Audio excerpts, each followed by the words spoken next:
Before I start this review off, I just want to give a huge thank you to everybody who's been riding out with the Mason Diction Entertainment channel, liking the videos, sharing the videos. You don't have to be here watching these videos. You could be outside rollerblading, putting Snapchat animal ears on your face, or doing whatever the youth of today do. Without further ado, this is a Netflix review. American Vandal.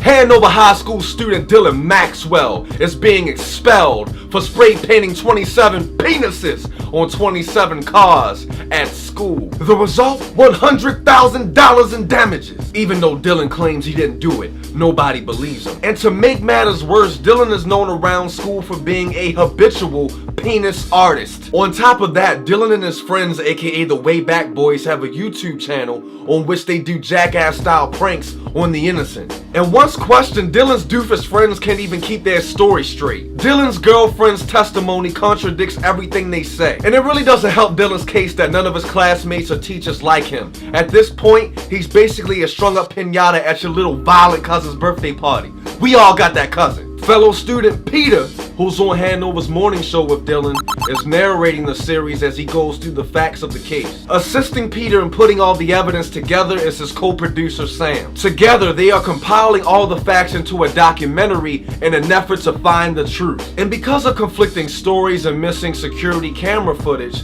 Sam, like the school board, feels that Dylan has been caught dead to rights. However, Peter isn't 100% convinced that Dylan is the culprit. And by the way, quick disclaimer, all of this happens in the first half of the first episode. I ruined nothing. I spoiled nothing. You're good. You're alright. Even though he's not the brightest, I actually root for Dylan. He's like the older, less intense version of Spike from Little Giants. He actually means well when he's not out torturing his neighbors, whenever that may be. Although at points, Dylan seems completely oblivious that his entire academic career is hanging within the balance of this case. I'm not saying that Dylan has a chance of getting in a Division I school or even a Division II school.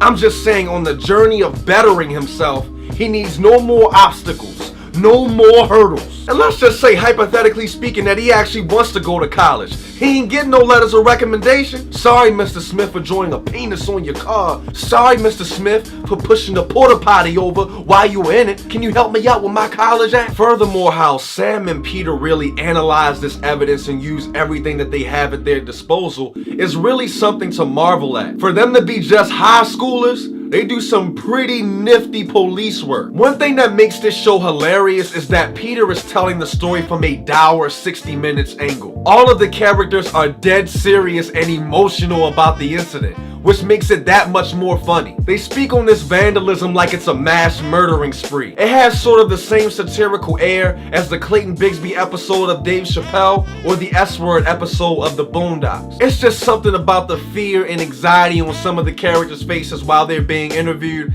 in combination with the slow murder mystery music playing underneath, that makes it the perfect combination. It's almost too much. If you were to take Superbad and add it to American Pie and put it in a light format of The Keepers or Making a Murderer, you have American Vandal. Even the intro is very Making a Murderer-esque, very The Keepers-esque. Even during the show, the shaky hand camera movement, some of the angles that they take, gives you a very Dateline NBC feel. The acting across the board is great. The dialogue is smart. I love the direction as well. The characters have this dry humor, Judd Apatow feel about them. It's like they don't even mean to be funny, but their mannerisms, their demeanor in and of itself is funny. And in general, with all these new movies and shows coming out, I'm fascinated in seeing how writers are incorporating new media, social media, and technology within their stories. As I said, Sam and Peter use everything they possibly can. This show will have you guessing to the very last second. There's so many wrinkles that you don't consider. The writers will hit you with the hezzy at least 10 times. Oh, that's crazy, that's crazy. I love this show. It's another unexpected Netflix gem. It's about things not being what they seem, how your assumptions can lead you astray, how the things you expect are not the things you should expect. When you had a time, jump into the show. Let me know what you think. I'm giving American Vandal a 8.7 out of 10.